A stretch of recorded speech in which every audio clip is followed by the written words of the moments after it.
સત્પુરુષના વચનામૃત, મુદ્રા અને સત્સમાગમ, સુષુપ્ત ચેતનને જાગૃત કરનાર, પડતી વૃત્તિને સ્થિર રાખનાર, દર્શન માત્રથી નિર્દોષ, અપૂર્વ સ્વભાવને પ્રેરક સ્વરૂપ, પ્રતીતિ, અપ્રમત્ત સંયમ, પૂર્ણ વિતરાગ, નિર્વિકલ્પ સ્વભાવના કારણભૂત, છેલ્લે અયોગી સ્વભાવ પ્રગટ કરી અનંત અવ્યાબાદ સ્વરૂપમાં સ્થિતિ કરાવનાર ત્રિકાળ જયવંત વર્તો, જયવંત વર્તો. નમો સિદ્ધામ, નમો વાયર્યામ, નમો વજ્જાયામ, નમો લોય સ્વસામ. મંગલમ ભગવાન વીર, મંગલમ ગૌતમો ગણે, મંગલમ કુંદ કુંદાર્ય જૈન ધર્મોસ્તુ મંગલમ. સર્વમંગલ માંગલ્ય સર્વ કલ્યાણ કારણમ, પ્રધાના સર્વધર્માણમ જૈનમ જયતુ શાસનમ.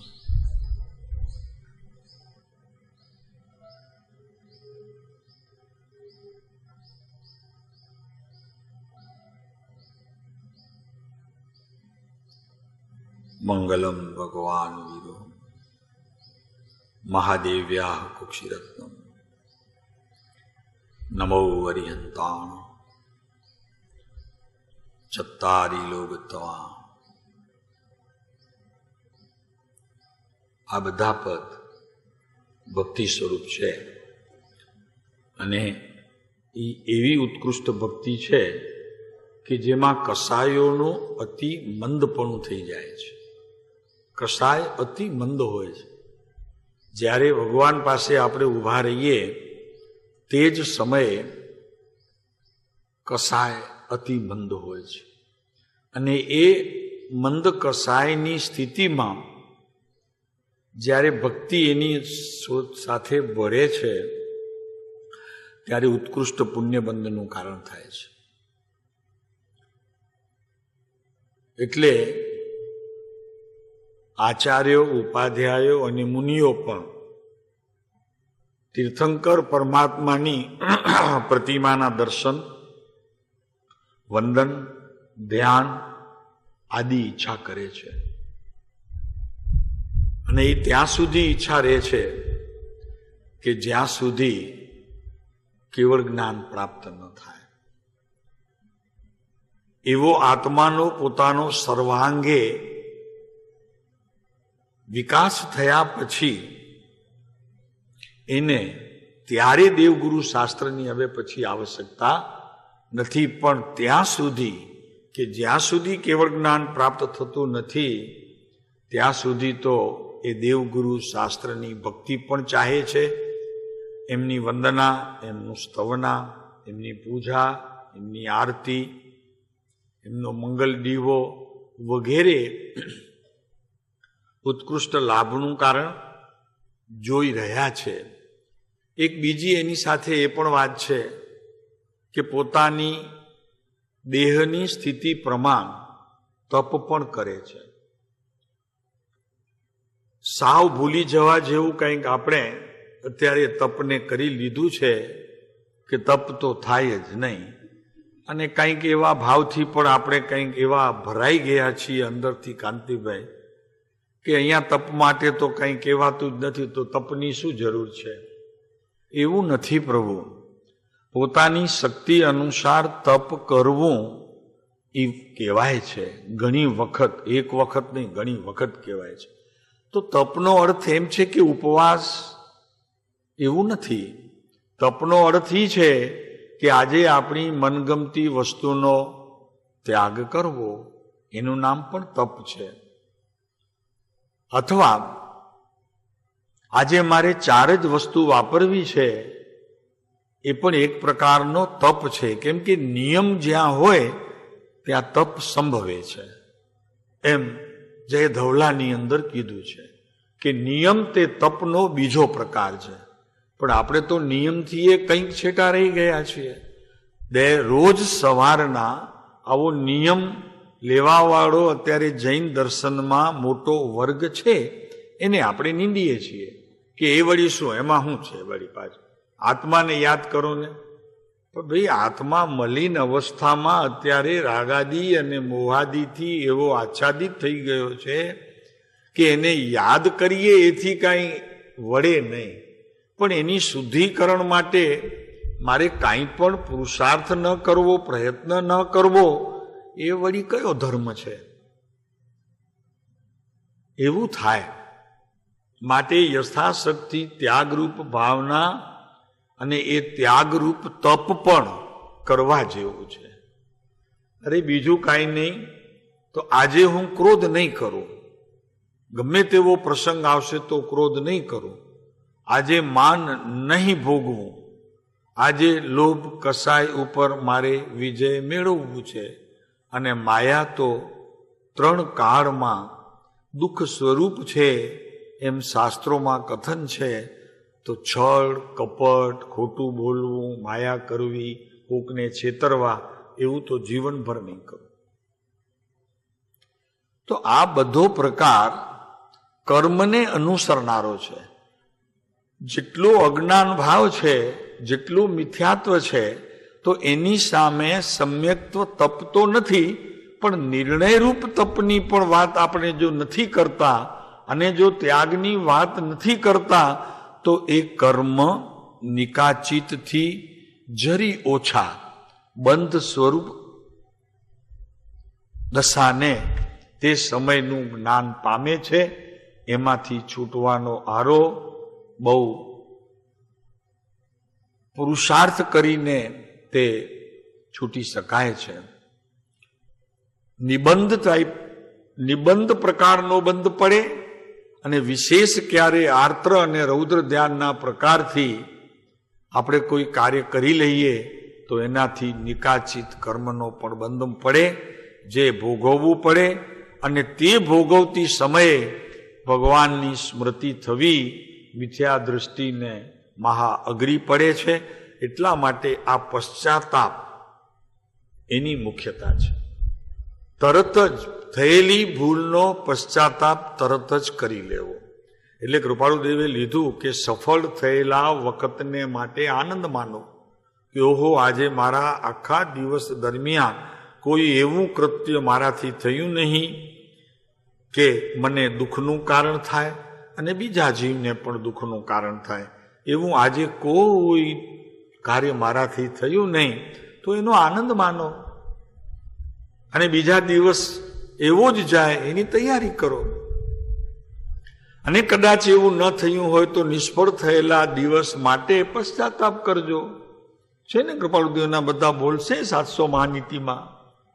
હા, બહુ સરસ છે. 700 મહાનીતિ પણ જ્યારે એનો ટન લાગે, નંબર લાગે ત્યારે વાંચવા જેવું છે. પણ હવે નંબર લાગે ત્યારે થાય. એક તો સમય ઓછો વાંચવાનો, સમય મળે નહીં. હવે નિવૃત્તિ ક્ષેત્રમાં સમય નથી મળતો રમેશભાઈ, તો પછી મુંબઈ શહેરમાં તો ક્યાંથી મળશે કાંતિભાઈ? ત્યાં તો ઉપાધિઓનો પાર નથી.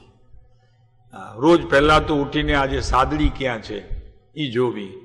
હવે મુમુક્ષુ છે પ્રેમજીભાઈ, અને 8 પેઢી ભાઈ છે, એના કાકાના દીકરાના ફઈજી ગુજરી ગયા છે. મારે જવું જોઈએ, ન જાઉં તો ખરાબ લાગે, મારે જવું જોઈએ. એમ 70 વર્ષનો માણસ ગાડીમાં ધક્કા ખાતો ત્યાં પહોંચે. પણ સત્સંગમાં આવવું હોય તો કે બહુ રસ હોય છે, ગાડીઓમાં પહોંચી શકાતું નથી. અને તેમાં પણ અમારે તો વેસ્ટર્ન પરામાંથી આવવું સાહેબ કેટલી તકલીફ છે. પણ સાદડી પ્રાર્થના હોય તો જઈએ. આવી મનોવૃત્તિના કારણે કર્મબંધની સ્થિતિ કેવી પડે છે પ્રભુ, એ તમને એનો ખ્યાલ નથી. જ્ઞાની જાણે છે કે આવો માત્ર વિચાર કરવાથી જે ભાવ બંધ પડે છે અને એનાથી જે દ્રવ્ય બંધ પડશે પ્રભુ, અને જ્યારે એ ઉદય આવશે ત્યારે કેટલું આકરું હશે.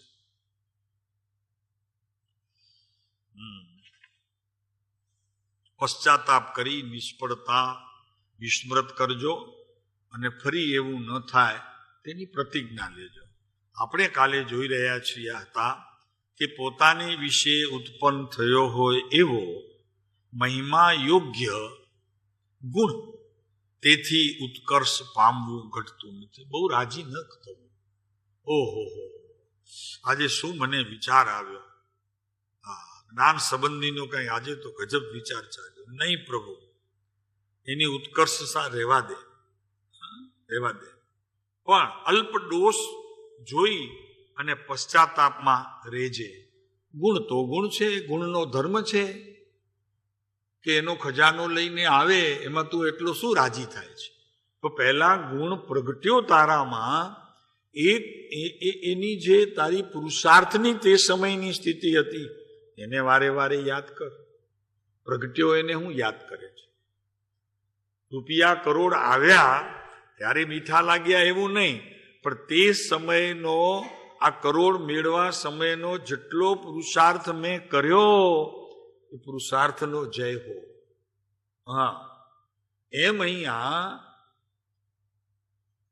એ સમજવું કે મારા ગુણ પ્રગટ્યા, એ તો ગુણ હતા તો પ્રગટ્યા, પણ ગુણ પ્રગટવામાં મારો જે પુરુષાર્થ હતો પ્રભુ એ વારે વારે મારા જીવનમાં આવે અને જયકારો થાય એવી ભાવના પાવો. એમ કરીને નિજ દોષને જોવું. આવો એક દોષ પણ અંદરમાં જો ઉત્પન્ન થયો હોય કે મહિમા આવતો હોય એનો, પણ પુરુષાર્થનો મહિમા ન આવે તો ખ્યાલ રાખજે પ્રભુ, અને એનો પશ્ચાતાપ જરૂર કરજે. અને વિના પ્રમાદે તેથી પાછું ફરવું ઘટે છે. વિના પ્રમાદે તત્કાળ આવા વિચારોથી તરત જ પાછો વળજે કે તારા ગુણનો પ્રમોદ તારાથી થઈ ગયો, બીજા કોઈએ કર્યું એનાથી તું જરી ફૂલાયો, પાછો વળજે, તરત જ પાછો વળજે. કેમ કે ધર્મ દેહની ક્રિયાથી નથી થતો, ધર્મ જ્ઞાન ક્રિયાથી થાય છે. અને અત્યારે જ્ઞાન ક્રિયા જરી સમસ્થળ નથી તો એને અનુસરતો મન અને બુદ્ધિ છે. તો એ મન અને બુદ્ધિમાં જેટલી જાગૃતિ રહેશે તેટલો ત્યાં ધર્મ સમજાશે, પ્રવર્તશે. તારી પુરુષાર્થની સ્થિતિ પણ સમજાશે. વિના પ્રમાદે તેથી પાછું ફરવું ઘટે છે. આપણો કોઈ દુશ્મન હોય, આપણે મારવા માટે શોધતો હોય, અને ટોળામાં ક્યાંક ભેગા થઈ ગયા લગ્ન પ્રસંગમાં કે ક્યાંક સાદડીમાં કે ક્યાંક, આપણે જોઈ લઈએ એની, પછી ઉભા રહીએ. મૂરખ હોય ઊભો રે, આપણે તો ડાયા, તરત જ ત્યાંથી એવી રીતે સરકી જઈએ કે એની નજર ન પડે. નકામો કજિયો કોણ કરે ભાઈ? માર ખાવી, કજિયો કરવો, કસાય કરવા, એટલે ડાયો માણસ શું કરે? તરત જ ખસી જાય. એમ અહીંયા વિના પ્રમાદે તેથી પાછું ફરવું ઘટે છે. વિના પ્રમાદે જાગ્રત થઈને પાછો વળી જાય. જોયું, ઓ હાર્યો, મારશે મને, હમણાં ઝઘડો કરશે. વિના પ્રમાદે જાગ્રત થઈ જજે ભાઈ. દેરાણી જેઠાણી હોય તો પણ એવું હો, આપણને ખબર હોય કે નથી બનતું અને સામે જોવામાં આવે, એની આંખ લાલ હોય, બધાની વચ્ચે કજિયો કરે, પછી જોવું ભાઈ, ત્યારે સામું ન થવું. અરે આ નહીં હોય તો ધર્મ નહીં હોય પ્રભુ ત્યાં. ભલે ને તું દયા, દાન, વ્રત, જપ, તપ, ભક્તિ બધું કરતો હોય, પણ જો આ સમજણ નહીં હોય કાંતિભાઈ, ધર્મ નહીં થાય પ્રભુ. જીવનની અંદર સરળતાનો ગુણ જ્યાં સુધી પ્રવેશશે નહીં ત્યાં સુધી ધર્મને એન્ટ્રી નથી, નો પરમિશન. એ ભલામણ જ્ઞાની પુરુષના વચનમાં સર્વત્ર કહી છે, બધી જગ્યાએ આ વાત કરી છે. એ કાલે તો ત્યાં સુધી જોયું હતું. અને તે ભાવ આવવા માટે, આવો જે ભાવ છે તે આવવા માટે શું કરવું જોઈએ? તો કે સત્સંગ, સદગુરુ અને સત્શાસ્ત્રાદિ જે સાધન કયા છે તેને અધ્યયન રૂપ, વિચારણા રૂપ, ચિંતવન મનન રૂપ અને છેલ્લે નિધિધ્યાસન રૂપ કરવા જોઈએ. આ કેટલા મેં પાને કાલે કીધું હતું? 526 વચનામૃતના 422 પાનમાં. 422. આ તો ખ્યાલ આવી ગયો. ઓલી 420 હોય ને ઉપર 2. હા, આમાં વચનામૃત જ છે ને. આ વચનામૃત ચાલે છે. શિક્ષા પાઠ મોક્ષ માળાની અંદર 56મું સૂત્ર ચાલે છે અને એ સૂત્ર છે ક્ષમાપણા અને શાસ્ત્ર છે મોક્ષમાળા અને એના કર્તા છે શ્રીમદ રાજચંદ્ર. મોક્ષમાળા તે ગ્રંથ છે, શાસ્ત્ર છે. સાતા પુરુષોના કહેલા વચનો બધું શાસ્ત્ર છે. આપ્ત પુરુષોના મુખેથી આવેલી વાણી તે શાસ્ત્ર છે, આગમ છે. ત્યાં સુધી તો પૂરું થઈ જશે. ત્યાં સુધી તો પૂરું થઈ જશે. ઠીક લ્યો. તો અહીંયા કે છે કે તે ભાવ આવવા માટે, કયો ભાવ? કે પોતાના વિશે જે કંઈ ગુણ દેખાયો હોય એ ગુણનો પોતાને મહિમા આવે ને માન પોસાય અને પોતાના દોષ જોવામાં ન આવે અને પ્રમાદથી કોઈ અન્ય ભાવને, નિજ દોષને કરતા રહીએ, ત્યાંથી પાછું ફરવું ન ઘટે. આવો જે ભાવ એને અહીંયા સત્સંગ, સદગુરુ અને સત્શાસ્ત્ર એનાથી પછી સાહેબ તો પછી આત્માનું જ્ઞાન સ્વભાવ તો કે એને વાર છે, એને વાર સમય છે. અત્યારે તો તારા હાથમાં ઉત્તમ સાધન તે સદગુરુ, સત્શાસ્ત્ર અને સતધર્મ એટલે દેવ, એ હમણાં તારા હાથમાં છે.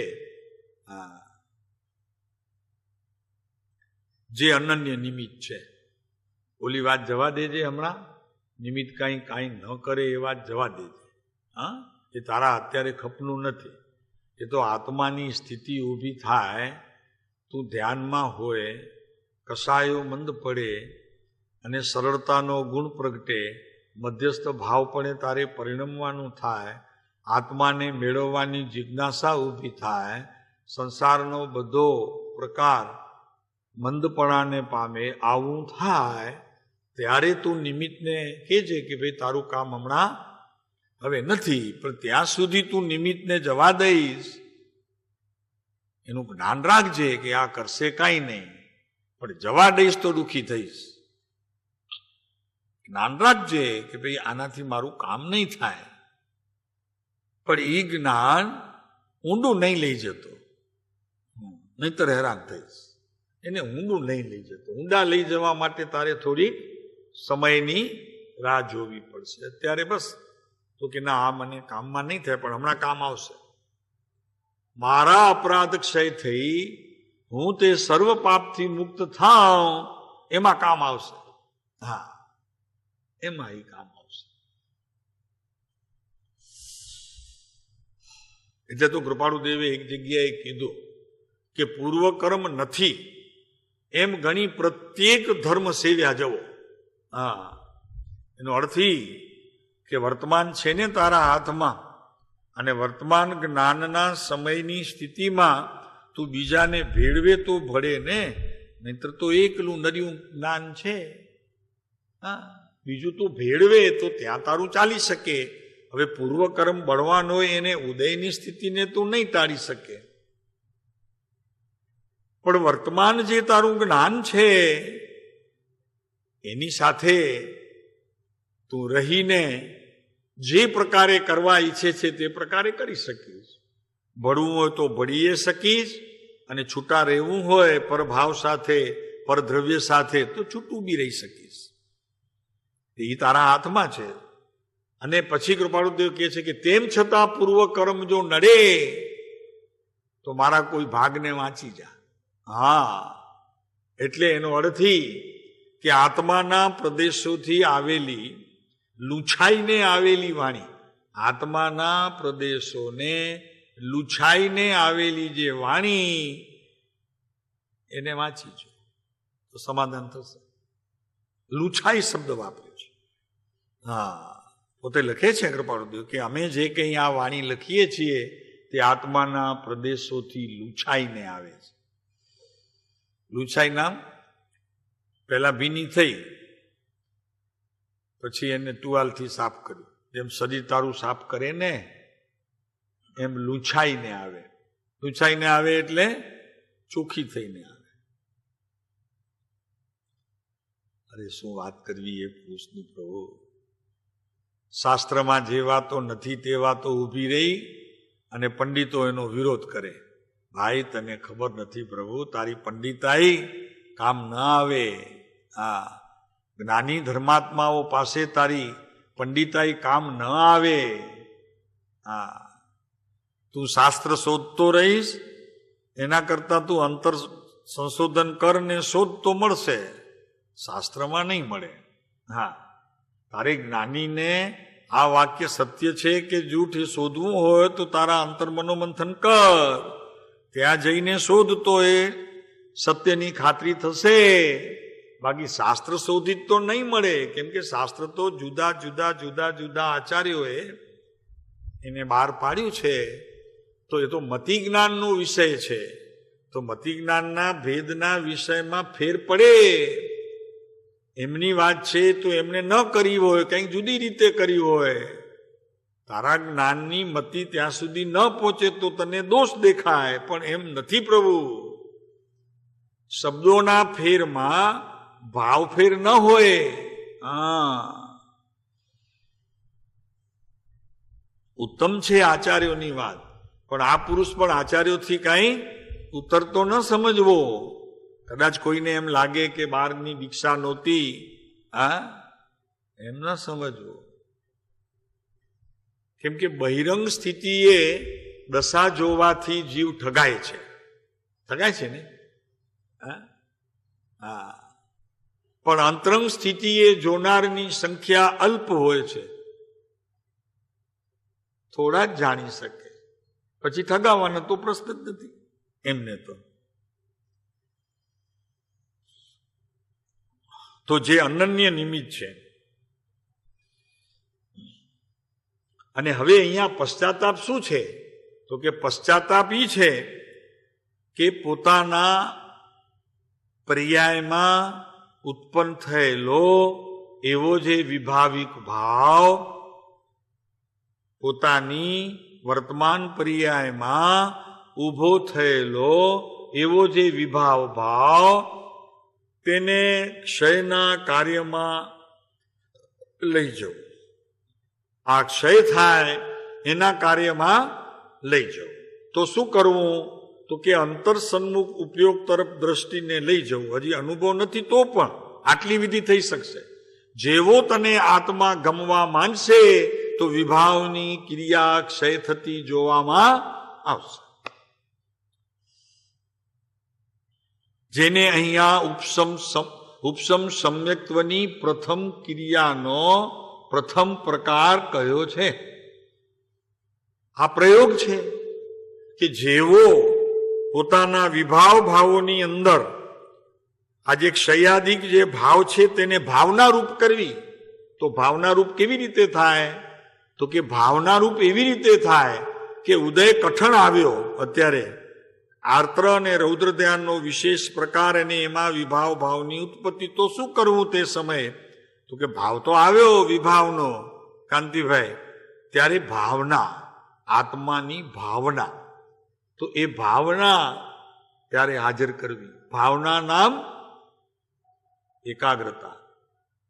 પ્રયોગ કરવો કે પ્રભુ આ મને ન શોભે, આ વિભાવવાદીની પ્રવૃત્તિ મને ન સંભવે, આ વિકારની સ્થિતિ મને ન સંભવે, હું એને યોગ્ય નથી, સાધક છું, મુમુક્ષુ છું, કૃપાળુદેવનો ફોલોઅર્સ છું, મને આ ન શોભે, એમ કરીને તરત જ ત્યાંથી પાછું વળવું. પાછું વળીને ભાવના ભાવવી એમ છે ને, આત્મ ભાવના ભાવતા, ભાવતા શબ્દ છે ને, જીવ લહે કેવળ જ્ઞાન. આ તો પ્રયોગ, સંપૂર્ણ પ્રયોગની સફળતા એ કેવળ જ્ઞાન, અને અંશે સફળતા એ ઉપસમ સંકિત, વિશેષ સફળતા એ ક્ષયોપશમ, અને એનાથી વિશેષ સફળતા એ ક્ષાયિક, અને એનાથી વિશેષ સફળતા એ કેવળ જ્ઞાન. આ એનો ક્રમ છે. કરવું કાંઈ નથી ઉપવાસ કરવા, નથી તપ કરવું, નથી જાપ કરવા, નથી દાન આપવું, કાંઈ કરવું નથી, ને બસ હું આત્મા છું એમ ચિંતન કરો તો તમને જ્ઞાન લાદી જશે. પ્રભુ આ શું છે? પણ 2 કલાકમાં આત્મદર્શન થઈ જશે તમારે. ભલે ને કસાયો ઊભા રહ્યા હોય, કસાયોની સમજણે ના હોય, કરવાનું કાંઈ નહીં, બસ થઈ ગયું. જ્ઞાન લઈ લ્યો, તમારે થઈ ગયું. લેવું છે જ્ઞાન? જ્ઞાન લઈ લો, તમારે આત્મદર્શન થઈ ગયું. પ્રભુ આ મહાવીરની તો વાત નથી, પણ કોઈ વર્તમાનમાં જ્ઞાની વિચરતા હોય એની તો છાતી ફાટી પડે કે આ શું છે? એટલી કરુણા થાય કે આ મનુષ્ય ભવ લૂંટવાનો આમને અધિકાર કોણે આપ્યો? આ માનવ ભવ લૂંટવાનો અધિકાર કોને આપ્યો? ભાઈ, આ આપનાર કોણ છે? બાપુ, એની શું ગતિ થશે આ આપનારની? આવું મિથ્યા પ્રરૂપણા, અને તે ધર્મના નામે, કસાયોના નામે મિથ્યાત્વનું પરિણમન તો સમજાય, પણ ધર્મના નામે આવું મિથ્યાત્વનું પોષણ, પ્રભુ ક્યાં જાય જીવ? ક્યાં જાય? પણ જ્ઞાનીઓની તો આમ વજ્રનો ઘા પડે અંદરમાં, હૃદયમાં. કરુણા કરુણા, અરે આ શું?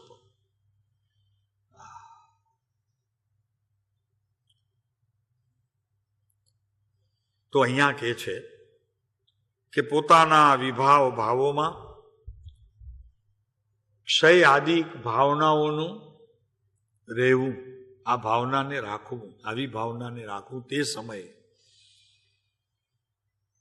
અને જેટલા પ્રગટ થયા છે તેનું ચિંતન કરવું, તેનો પ્રમોદ ભાવ ન કરવો, એનાથી ઉત્કર્ષ ન થવું, પણ એનો પ્રમોદ ભાવ રાખવો. જે ગુણ પોતામાં પ્રગટ થયું તેનો પ્રમોદ ભાવ રાખવો. પ્રમોદ ભાવ અને ઉત્કર્ષમાં ફરક છે. ઉત્કર્ષ ભાવની અંદર માન છે, અને પ્રમોદ ભાવની અંદર જ્ઞાનનો તે સમયની ક્રિયામાં જે કાંઈ થયું તેનો આનંદ છે. આ તો સમજણ વિના ધર્મ થઈ જાય રમેશભાઈ. કરો ઉપવાસ ને કરો તપ ને કરો જાપ ને લ્યો ઔષધ ને, અરે ભાઈ શું છે? પણ અંદરની ક્રિયાને સમજ્યા વિના ક્યાં ધર્મ થશે? પ્રભુ, કર્મ પણ તે જે કર્યા છે ને એ અંદરની બેઠેલી વ્યક્તિને કામે લગાડ્યા તો કર્મ મળ્યા છે, ને 4 ગતિ પરિભ્રમણ દશા મળી છે. નહીંતર એમને મફતમાં તો એ નથી મળતી. હા, આ 4 ગતિની પરિભ્રમણ દશા એ કઈ મફતમાં નથી મળતી. એના માટે તે પુરુષાર્થ તો કર્યો જ છે. હવે આના માટે પુરુષાર્થ કર. અમે છૂટવા માટે નથી કહેતા, મેળવવા માટે. પર્યાયમાં પ્રગટ આત્મ સ્વરૂપની ઝાંખી થાય એટલા માટે તો પુરુષાર્થ કર. ભલે તને કાંઈ નથી જોઈતું, અમે ક્યાં કહીએ છીએ તું મેળવ.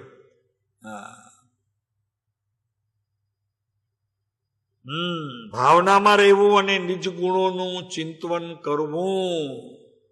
ટૂંકામાં આ બધાનો અર્થ એક જ છે કે મધ્યસ્થ ભાવનું પરિણમન અને સાચા મુમુક્ષુ થવા પૂર્વે આ લોકની અલ્પ પણ સુખેચ્છા, પરમ દૈનિત્યનો ઓછપ અને પદાર્થનો અનિર્ણય, આ 3 પ્રકાર વચનામૃતની અંદર જે કયા છે ઉત્તમ છે. પદાર્થનો અનિર્ણય, આત્મા શું છે એની ખબર નથી, એનો અનિર્ણય છે. અને પરમ દૈનિત્યનો અભાવ, ઓછપ. વિનય ગુણ તો છે જ નહીં. વિનયની તો વાત અત્યારે છે જ નહીં. પગે લાગે એમાં વિનય નથી. એનાથી શું? પગે લાગે એ તો વ્યવહાર થયો. વિનય ગુણ તો જુદો છે. વિનય ગુણની વાત કરવી હોય તો અમારે આચારાંગ સૂત્રમાં બીજા અધ્યયનમાં જવું પડશે. એ અધ્યયનનું નામ જ છે વિનય, અને એને વૃક્ષનું પાંદડું કહ્યું છે. વૃક્ષના પાંદડામાં કેટલો વિનય છે. કાચી સ્થિતિએ તૂટીને એને છોડીને જતું જ નથી. કોણ પ્રેમજીભાઈ? પાંદડું. પાંદડું પોતાની કાચી સ્થિતિને છોડીને, એટલે કે વૃક્ષને છોડીને જતું નથી. તો ખબર છે ને બધાને કે નથી ખબર? વૃક્ષમાં રહેલું પાંદડું પરિપક્વ થાય ત્યારે પોતાના માતા પિતા, એવું જે જન્મદાતા એવા વૃક્ષને છોડે. એનાથી પહેલા કાચી સ્થિતિએ તે છોડતું નથી. એનું નામ વિનય છે. ત્યાં અધિકારી આપ્યો છે વૃક્ષનું પાંદડું. આજથી 40 વર્ષ પહેલા વાંચેલું એ સૂત્ર આચાર્ય. વૃક્ષનું પાંદડું અધિકાર છે. અરે એમાં વિનય શું? અંદર વાંચ્યું તો ભયો થઈ ગયા. અરે વાહ, કેટલું સરસ દ્રષ્ટાંત આપ્યું છે. પાન ક્યારે ખરે?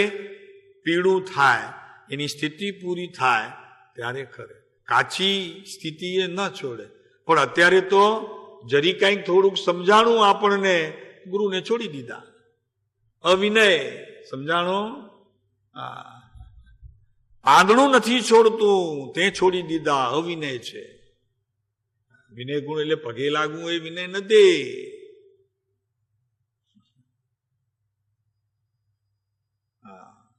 પ્રેમજીભાઈ, આખો દિવસ આમાં માથું ફેરવું જોઈએ, આમાં પડવું જોઈએ. પડવા જેવું આમાં છે. માહે મોતી પડ્યા છે. સાગર અહીંયા પડ્યા છે. મરજીવા થઈને શાસ્ત્રોમાં ડૂબકી લગાડવા જેવી છે. જ્યાં સુધી વસ્તુ સ્થિતિ યથાર્થપણે સમજણમાં ન આવે ત્યાં સુધી આમાં ડૂબકી લગાડવા જેવી છે. રમેશભાઈ, આવું છે પ્રભુ? જુઓ કેવી વાત છે. એવી ભાવનામાં રહેવું, ક્ષય આદિ ભાવની ભાવનામાં રહેવું. વિભાવ ભાવના, ક્ષય આદિ ભાવનામાં રહેવું. ભાવ એટલે ઉભો થયો તે, શુભાશુભ પરિણતિ તે ભાવ. અને ભાવના નામ એકાગ્રતા. ઉપયોગમાં એકાગ્રતાને રાખીને મારે ક્યાં જવું હવે એ નક્કી કરવું. અને પછી જે કાંઈ પોતાના ગુણો દેખાય એટલાને પ્રમોદમાં લઈ જવું, અને જેટલા હજી અંદરમાં છે તેનું સન્માન રાખવું, એનો આદર રાખવો, એનો વિવેક કરવો. આની જ ભાવ છે ને વૈભવ. આત્માનો વૈભવનો એકે ગુણ અનુભૂતિ સ્વરૂપ ન હોય તો વાંચવાથી એનો આદર કરાય કે નહીં? એનું સન્માન તો કરાય ને. આત્મવૈભવ, એમાં આત્માના અનંત ગુણોની વ્યાખ્યા છે.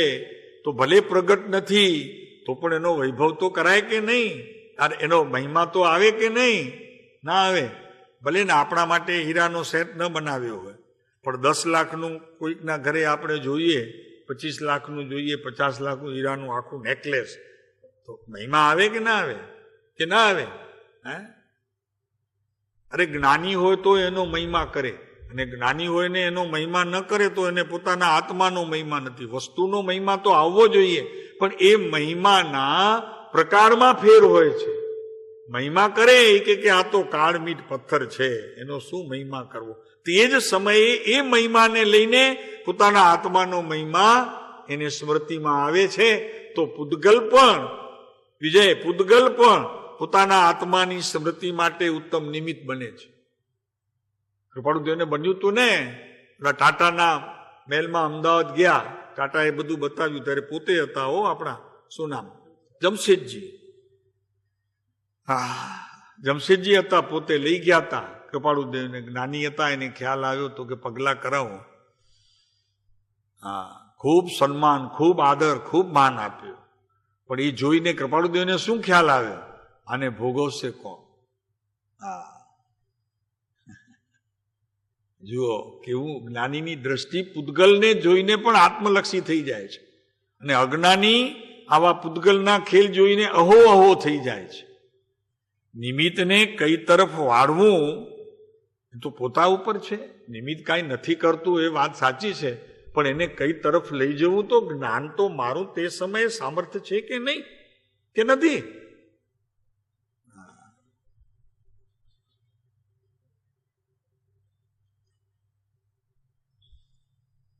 તો નીચ ગુણોનું ચિંતન કરવું, આવો જે તે સમયનો વેપાર જ્ઞાનનો, એને અહીંયા પશ્ચાતાપ નામ પ્રાયશ્ચિત કહ્યું છે.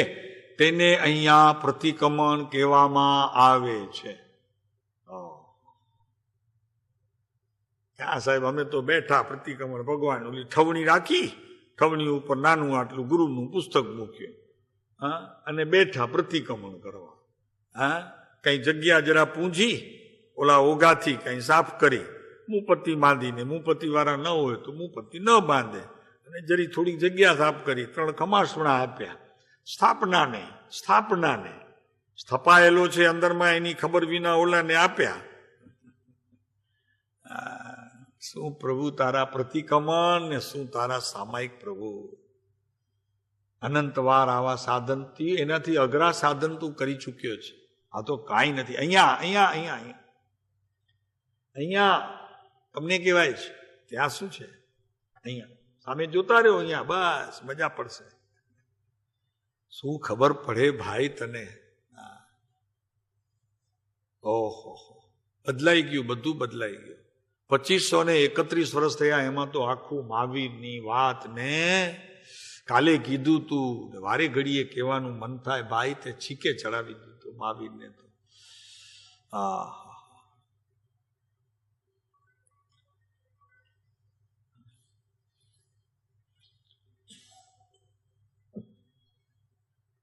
અને ખરેખર તો પ્રાયશ્ચિતમાં આર્ત્ર અને રૌદ્ર ધ્યાન બિલકુલ ભલે ન છૂટે, પણ પશ્ચાતાપપણે રહીને તત સમય પૂરતો તો એનું જ્ઞાન તો ચોખ્ખું રહે કે આ મને નુકસાન કરે છે, ત્યારે પ્રાયશ્ચિત છે. અભાવ થઈ જાય તો ધર્મ ધ્યાન પ્રગટે. કેમ કે કોક તો હોય ને ધ્યાનમાં, આર્ત્ર હોય, નહીતર રૌદ્ર હોય, કે પછી ધર્મ હોય, નહીતર શુક્લ હોય. કોક તો હોય ને, શુક્લ હોય ત્યારે ધર્મ નથી હોતો, ધર્મ હોય ત્યારે રૌદ્ર નથી હોતો, ને રૌદ્ર હોય ત્યારે આત્ર નથી હોતો. અને ધર્મ ધ્યાન શા માટે નથી હોતો? તો કે શુક્લમાં સમાઈ ગયો, એટલા માટે નથી હોતો. આર્ત્ર રૌદ્ર સ્વતંત્ર છે, એની એ ચોખવટ કરવી પડે. અને તો વળી આમાં ભૂલો કાઢે પંડિતો. તો કે જો ધર્મ ધ્યાન નથી એમ કે છે, અરે છે ને, શુક્લમાં થઈ ગયું, એનું બીજ રોપાઈ ગયું.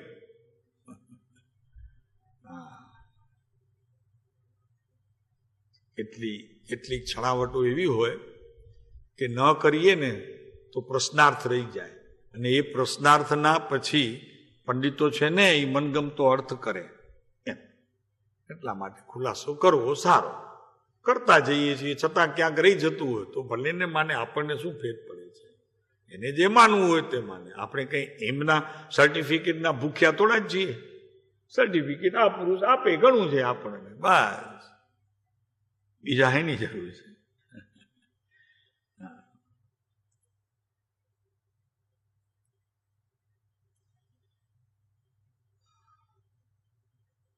કાર્યની ઝાડમાં આવી પડ્યા પછી ઘણું કરીને પ્રત્યેક જીવ પશ્ચાતાપ યુક્ત હોય છે.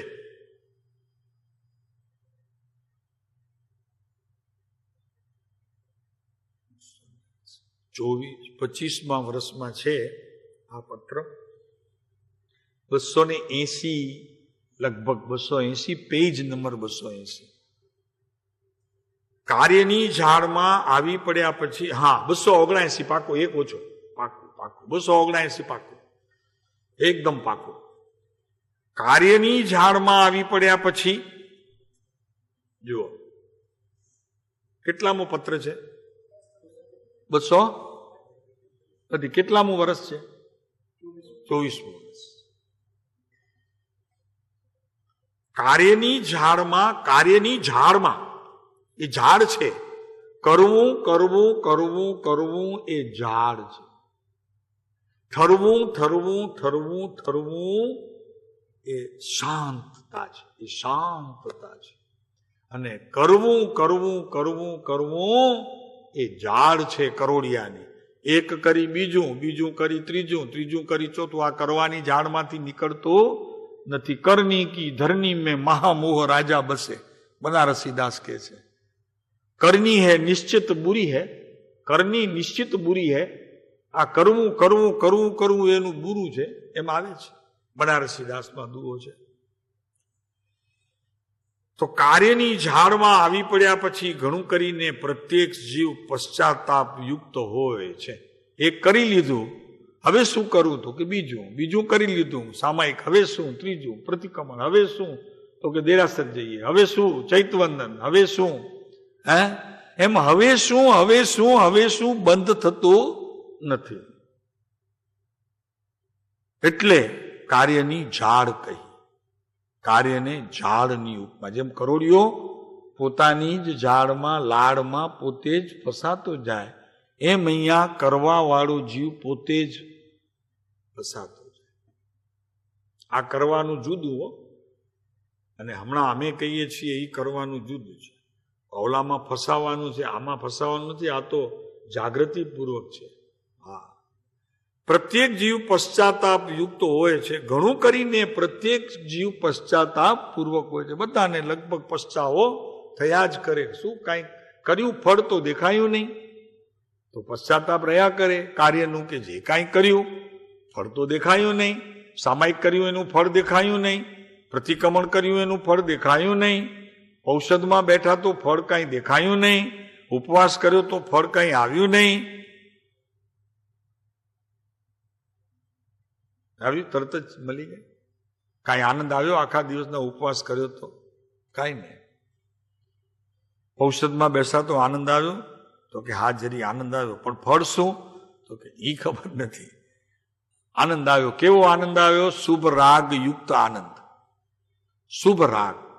અને કેવો શુભ રાગ? કે જે શુભ રાગની અંદર ધર્મ માની લીધો એવો મિથ્યાત્વ પ્રેરિત. ઓહો, 8 ઉપવાસ કર્યા તો કેવો રાગ? તો કે મિથ્યાત્વ સહિતનો રાગ. અમે ધર્મ કર્યું, મેં 8 ઉપવાસ કર્યા, ધર્મ થયો, એવા મિથ્યાત્વ ભાવની સાથે જે બંધ પડ્યો, બાપુ એનું નામ અનંત સંસાર છે. હા, કહીએ તો કોઈ માનતા નથી અત્યારે કાંતિભાઈ, કોઈ માનતા નથી. તો કે આ બધું ચાલે એ ખોટું. હમણાં એક ભાઈ આવ્યા હતા, એ વળી કઈ ગયા તો કે હેડો મળે બહાર હલે ને ઈ મહારાજ સાહેબ ને ઈ દીક્ષાઓ ને હેડા વ્યાખ્યાન ને ઈ પ્રતિષ્ઠાઓ ને ઈ પૂજાઓ ને ઈ અનુષ્ઠાન ને ઈ મળે ખોટો. પછી કીધું, મેં કીધું ભાઈ અમે ખોટું નથી કહેતા, સાચું એ નથી કહેતા. તમે અભ્યાસ કરો તો તમને ખબર પડશે કે શું સાચું છે ને શું ખોટું છે. અમે કાંઈ નથી કહેતા. અમારાથી એમ ન કહેવાય કે આ સાચું છે, તેમ એમે ન કહેવાય કે ખોટું છે. તો પછી બીજા ભાઈ અમને લઈ આવ્યા હતા, તો કે સાહેબ ખોટું છે એમ તો કહેવાય કે નહીં? મેં કીધું એમે ન કહેવાય, કેમ કે ઈ જે કરે છે તો ખોટા પ્રમાણે સત્ય છે કે નહીં? ખોટા પ્રમાણ સત્ય તો હોય કે ન હોય? ખોટા પ્રમાણ સત્ય. હા, આ દેખાય છે તો સત્ય કે ખોટું? સાવ સાચું. એમ કેમ કહેવાય આપણાથી? અભિપ્રાયની વાત તો એમની હજી જુદી, એ તો જવા દો. કાર્યના જન્મ પ્રથમ વિચાર થાય. જોયું? કોઈ પણ કાર્ય કરો એના પહેલા વિચાર થાય. જન્મ પહેલા, કાર્યના જન્મ પહેલા પ્રથમ. અને દ્રઢ રહે એમ બનવું રહેવું બહુ વિકટ છે શબ્દો. પશ્ચાતાપ કરી લીધા પછી અરે ભૂલી ગયો, ખ્યાલ ન રહ્યું, પછી पीछे पछताए क्या फायदा? कार्य तो हो गया और उसकी बंद दशा भी हो गई. કેમ કે ભાવ બંધ પ્રથમ પડે અને ભાવ બંધથી પછી દ્રવ્ય બંધ બંધાય, અને એનો ઉદયકાર જ્યારે આવે ત્યારે બંને સાથે હોય. ભાવ બંધ બી સાથે હોય પૂર્વે કરેલું, અને દ્રવ્ય બંધ તો ઊભું જ હોય સામે. હવે દ્રવ્યબંધ ઊભું હોય ત્યાંથી તો છૂટી શકાય નહીં, પણ તે સમયે જે ભાવબંધ ઊભું છે તેમાંથી જ્ઞાન જો પુરુષાર્થ કરે તો ખસી શકે. પણ સાહેબ આ તો બધી ખબર જ નથી અમને. અમે તો કડકડાટ બોલી જઈએ બધું. બાકી ક્યાં ખબર છે કે સામાયિક કોને ને પ્રતિક્રમણ કોને, કર્મ ઉદયમાં આવે ત્યારે શું કરવું ને આકરા આવે ત્યારે શું કરવું ને નબળા આવે ત્યારે શું કરવું.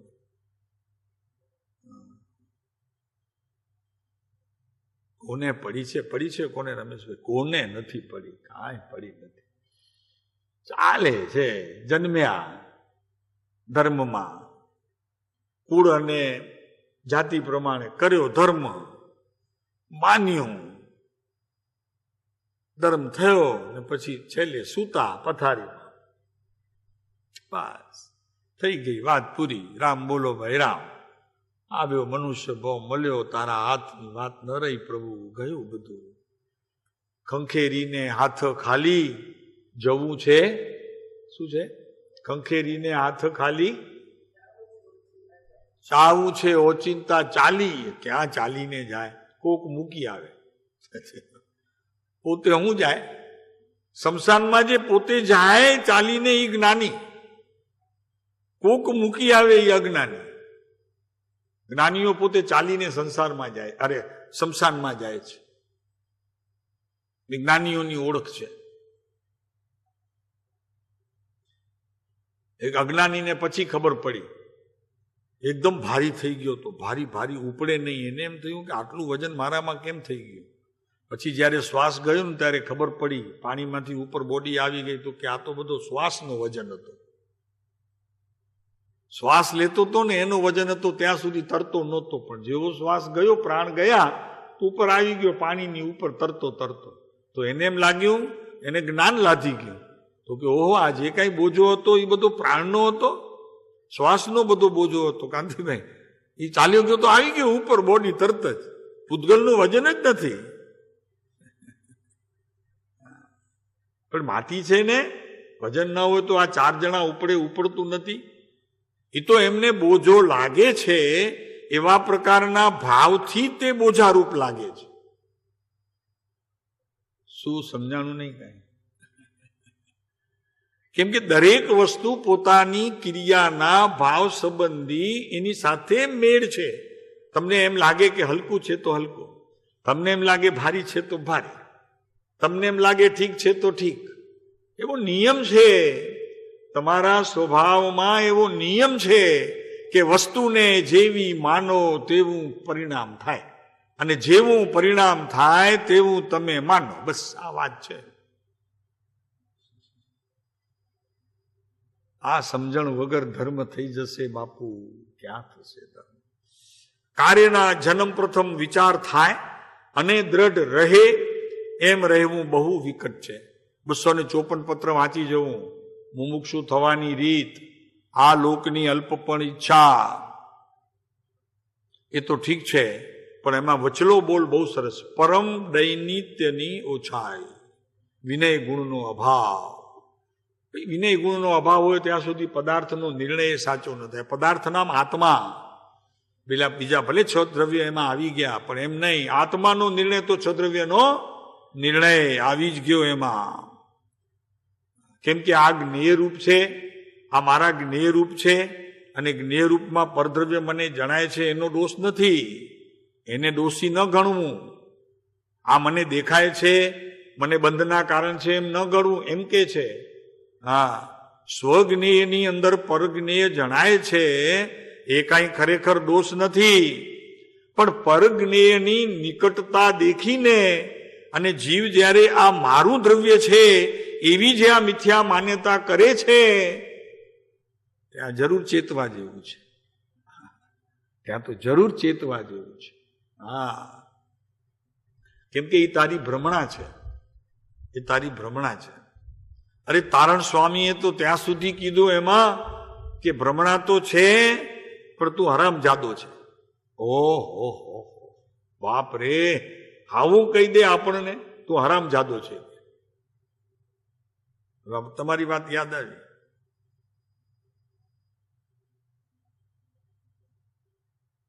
એક તળાવ, એક વાવ હતી એક, એમાં રાંઢો બી પડ્યો હતો, બાલદી બી પડી હતી ને એક ભાઈને તરસે લાગી હતી. બરોબર ને રમેશભાઈ? તરસે લાગી હતી.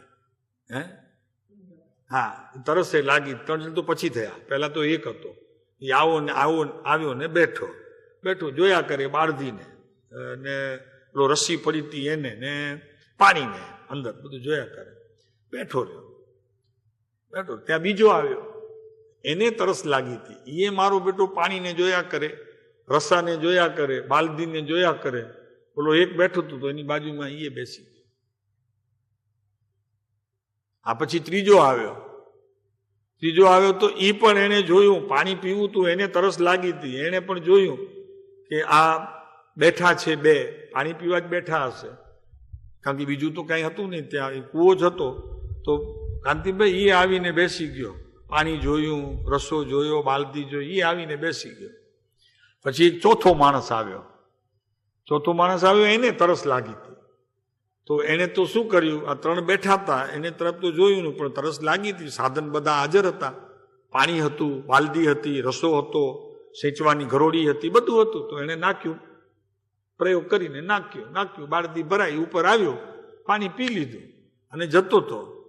પાણી પીને જ્યાં જતો હતો ત્યાં વળી ઓલા એકે પૂછ્યું કે તે શું કર્યું, એમ થયું ને? હા, પાણી એને જોઈતું હતું એટલું પાણી પીધું અને બાકી પાણી ઢોળી નાખ્યું. સમજાણો? હવે એમને શું ખબર પડી આ ત્રણ બેઠા છે, તો એમને એમ કે પાણી પી લીધું હશે, એટલે ઓલાએ ઢોળી નાખ્યું. પાણી ઢોળી નાખ્યું. ત્યાં ઓલા ત્રણ જણામાંથી એક જણ બોલ્યો કે તે કેમ પાણી ઢોળી નાખ્યું?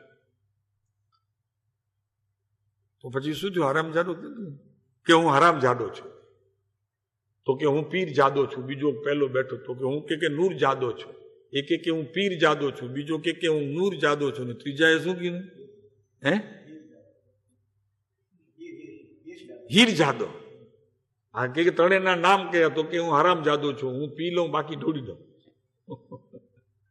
હું મારું કામ કરી લઉં બાકી ઢોળી લઉં, હું હરામ જાદો છું, કોઈને પીવડાવું નહીં, તમારે પીવું હોય તમે પી લો. એમ અહીંયા આપણે પીતા તો નથી, પણ પીનારની વચ્ચે પણ આળખીલી નાખી દઈએ છીએ, એમ આપણે હરામજાદા છીએ. વાત એ કરવી છે.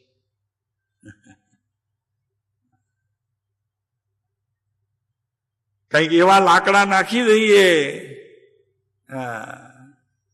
કે ભલે થઈએ સુખી. બહુ વડો થયો તે ન કે બોરો વડો સમજ્યો તે ને મર થઈએ ફોટરો. એટલે એમની નિંદા, એમની ટીકા, એક વાત કરી હોય છતાં બીજી વાતની વાત બહાર કરવી, આપણે આમાંના છીએ હો, આપણે આમાંના જ છીએ. ભેળવીને કહેવી, આવું બધું કરીએ આપણે. ઉપજાવીને કેવી, થોડીક હોય ને મોટી કરીને કેવી, આપણે હરામજાદા. એમ ઓલો હરામજાદો કે તારું નામ શું છે? તો કે મારું નામ હરામજાદો છે.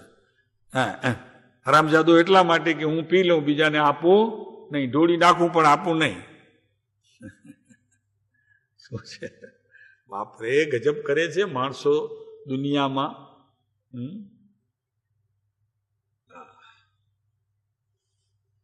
તો એ પોતાના અંદર રહેલા નિજ ગુણોનું ચિંતન કરવું, એનું નામ પણ પશ્ચાતાપ નામ પ્રાયશ્ચિત છે.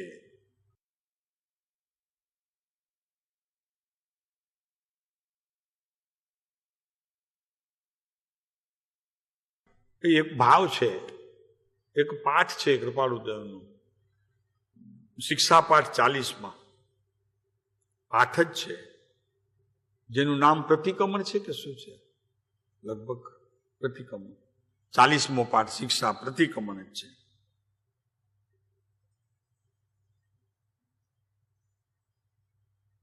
એમાં એક બોલ છે કે શુદ્ધ ભાવ વડે કરી પશ્ચાતાપ કરવાથી લેશ પાપ થતા પરલોક ભય અને અનુકંપા છૂટે છે.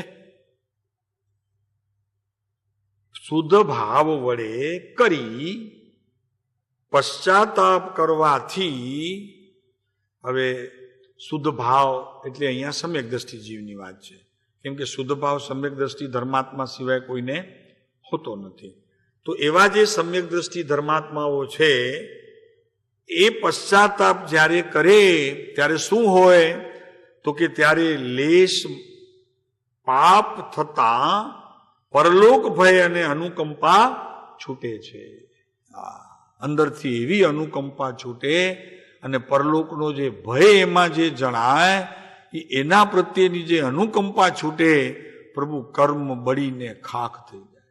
એ સમ્યક દ્રષ્ટિ ધર્માત્માનું પ્રતિક્રમણ એનું સાચું.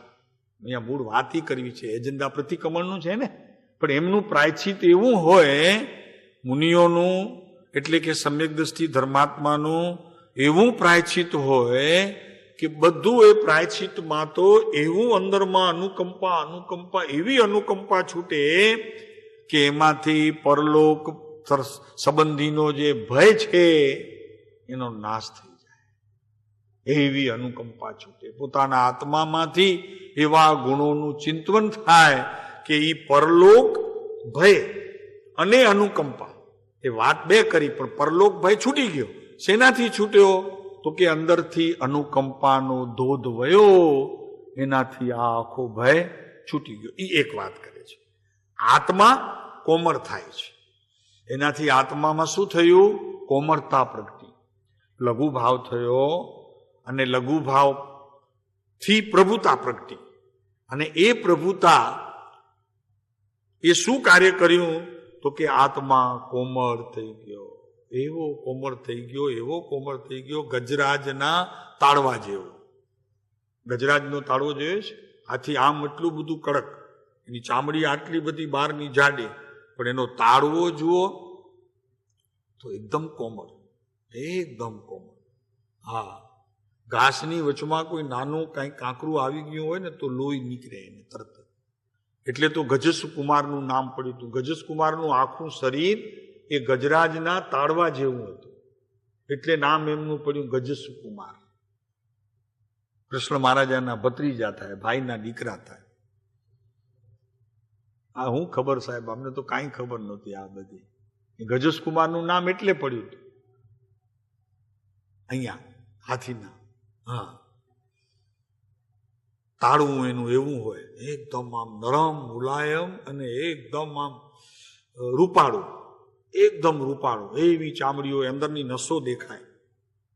એ તાળવામાં, ગજરાજના તાળવામાં અંદરની નસો દેખાય. એમાં ગજસકુમારનું શરીર હતું. ગજસકુમાર પાણી પીએ તો પાણી દેખાય, અનાજ ખાય તો અનાજ દેખાય. એવું રૂપાળું શરીર હતું. જયશ્રી માટે કેવા તો? શાંતારામની પત્ની, જરી ફિલ્મની વાત કરીએ તો તે જમાનાની શાંતારામની ઘરવાળી હતી પહેલી, જયશ્રી નામ હતું એનું, હતી ને. એના માટે કેવા તો? શંકુતલામાં એને કામ કર્યું ત્યારે સૌ પ્રથમ એમણે જોયું તો માણસો તાજુબ થઈ ગયા. ઓહો, આવું પરી જેવું રૂપ! આ તો ઇન્દ્રની પરી ત્યાંથી આવેલી લાગે છે. એટલી રૂપાળી હતી. પણ જો ત્યારે એને પણ છોડી દીધી. આવું રૂપાળું બદન પણ શાંતારામે છોડી દીધું. કેમ કે રૂપાળા શરીરને શું કરે? સ્વભાવનો મેચિંગ ન થયો, છોડી દીધું. એમ તારે વિભાવ અને સ્વભાવનું મેચિંગ ન થાય તો બેમાંથી કોને છોડવું નક્કી કરી લે. મેચિંગ નથી થતો બંનેનો. એમ રૂપ અને સ્વભાવનું મેચિંગ નથી, તેમ સ્વભાવ અને વિભાવનું મેચિંગ નથી.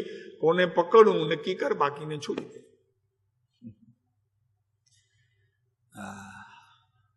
શું કરે?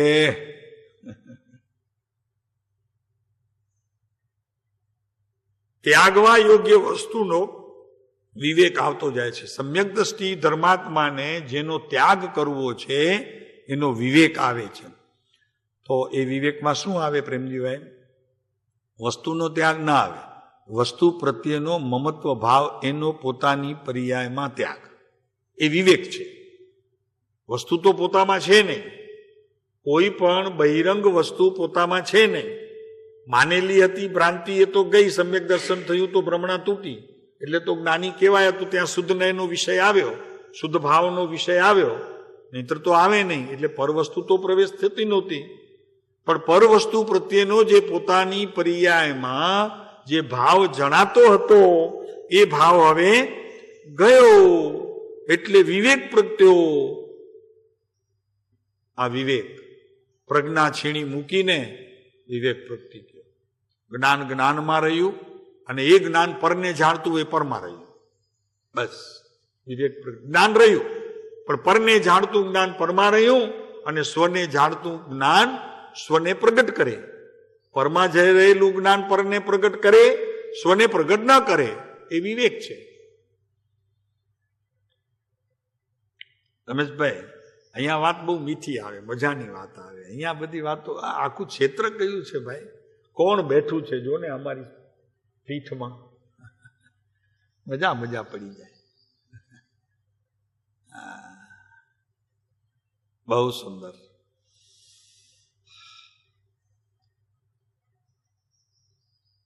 ત્યાગવા યોગ્ય વસ્તુનો વિવેક આવતો જાય છે. એમ ન કીધું કે ત્યાગવા યોગ્ય વસ્તુ ત્યાગી જવાય છે, એમ ન કહ્યું.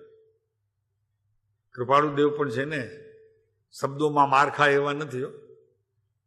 પહેલા આત્મ સ્વભાવની પ્રાપ્તિમાં માર ઘણો ખાઈ લીધો, હવે તો શબ્દોમાં જાગૃતિ, લખવામાં એટલી જાગૃતિ મેળવી લીધી ભાઈ પ્રેમજીભાઈ, એટલી જાગૃતિ મેળવી લીધી. હવે તો શબ્દોની જોડણીમાં ક્યાં પણ પોતે ભૂલે નહીં. કેમ કે 11મે ગુણસ્થાન કે જોઈને જે જીવ પાછો આવ્યો એ હવે ભૂલ કરે. પ્રભુ ધન્ય અવતાર પ્રભુ, શ્રેણી માનનાર અને એમાંથી ચૂકેલો પુરુષ આપણી સામે બેઠો છે. કોણ છે ભાઈ આ? એ પુરુષ આપણી સામે બેઠો છે.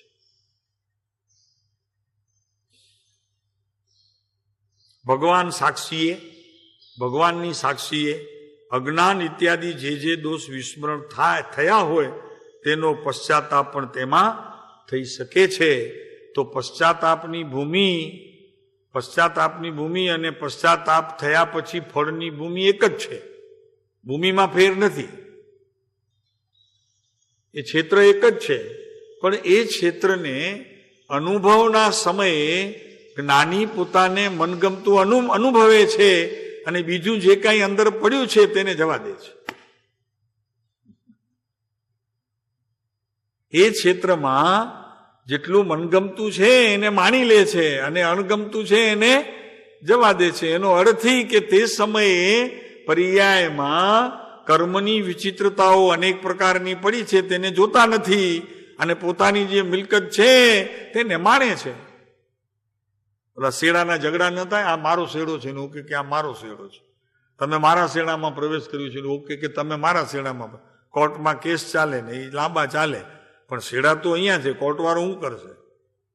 આ શેડા અહીંયા છે, એનો છેડો તમારા હાથે લાવવો પડશે. એમ અહીંયા આ છેડા છે ને વિભાવ ને સ્વભાવના, એ તો તારે મેળવવા પડશે. એ કોઈ બીજો આવીને નહીં મેળવે. ભગવાન કઈ અંદર ઉતરીને તારા મેળવશે નહીં, તારો ભગવાન કરશે. આ ભગવાન કઈ નીચે અંદર નહીં ઉતરે, એ તો પોતામાં અંદર ઉતરેલા છે. એ પોતામાં ઉતરેલા છે, તારામાં નહીં ઉતરે. જા.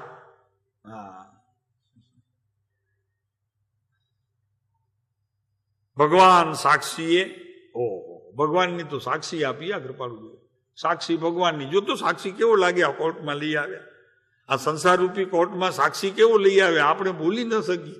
ઓલો જજ પણ ઓલો આપતા ન્યાય આપતા એને પણ એમ થઈ જાય કે હવે આને ક્યાં અન્યાય કરું. ભગવાન ઉતરી આવ્યા લ્યો સાક્ષીમાં.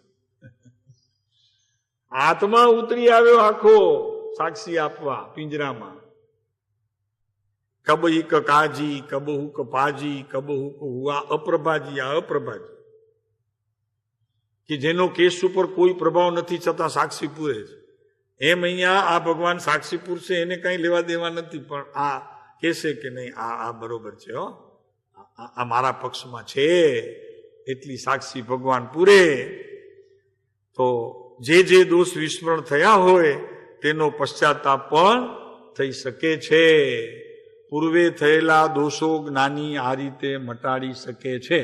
આત્માના ઉપયોગમાં રહીને અનંત કર્મોનો એક સમય માત્રની અંદર કચ્ચડ ઘાણ વાળી દે છે. અજ્ઞાની જે અનંત કાળમાં કર્મ નથી ખપાવી શકતો, જ્ઞાની એક ઉચ્છ્વાસ કે છે, એક શ્વાસમાં એને ખપાવી દે છે. એટલી તાકાત આવી છે ક્યાંથી? એનો દાતા કોણ છે? તો કે આત્મા છે. અરે આત્મા નહીં, તું પોતે છો. આત્મા હું? આત્મા તો વળી બીજો કો. તું પોતે છો. એક શ્વાસની અંદર અનંત કર્મોનો નાશ કરી નાખે એવી તારામાં તાકાત છે. આમ એ નિર્જરા કરવાનું ઉત્તમ સાધન છે આમાં લીટી છે. આમ આ ઉત્તમ સાધન નિર્જરાનું કારણ છે. આનાથી કર્મની નિર્જરા થઈને જીવ મોક્ષને પામે છે. આ પશ્ચાતાપનો વિષય અત્યારે આપણે પૂરો કરીએ. 13મો બોલ પૂરો થયો. હવે જ્યારે ભગવાનની જેવી મરજી. પછી 14મો બોલ લઈશું આગળ કરેલા પાપોનો હું હવે પશ્ચાતાપ કરું છું. જ્યારે પછી થાય ત્યારે. આજે તારીખ કઈ છે ખબર છે? 9/9/9. 91 વર્ષ પછી હવે આ તારીખ આવશે. ત્યાં સુધી નહીં આવે એમ પેપરમાં આવ્યું હતું. હવે અવિભાજ્ય અંગ છે આજે એ 9 ને ભાગો કે ગુણો એનો સરવાળો 9 આવવાનો. એવું આ 9 આજે 9/9/9. હવે 91 વર્ષ પછી આવશે એમ પેપરમાં આવ્યું હતું. હવે આ નહીં આવે અત્યારે. આજે એવી તારીખ છે. અવિભાજ્ય અંગ. તો આત્માનું અત્યારે આ અવિભાજ્ય અંગ પ્રગટ કર્યું આપણે. અવિભાજ્ય એનો ભાગાકાર થાય નહીં. ભાગાકાર થાય તો 9 તત્વ છે ને, માટે 9. ગુણાકાર થાય તો 9. એ બધાને 9 એકા 9, 9 દુ 18, 8 ને 1 9, 9 તેરી 27, 7 ને 2 9, 9 ચોક 36, 6 ને 3 9, 9 પંચા 45, 4 ને 5 9, 9 છક્કે 54, 5 ને 4 9, 9 સત્તા 63, 6 ને 3 9, 9 8 72, 7 ને 2 9, અને દાય 9 90, 9 વત્તા મીંડો બધા મીંડા નવા અવિભાજ્ય અંક. કૃપાળુદેવે લીધું છે હાથનો તો અભ્યંતર પરિણામ કે 9નો આંકડો તે અવિભાજ્ય છે. માટે વિશ્વમાં 9 તત્વ જયવંત છે. 10મું શોધવાથી મળે નહીં ને 9માં 1 ઓછું કરો તો 8 થાય નહીં. વિશેષ કહેવાશે. ઓમ શાંતિ.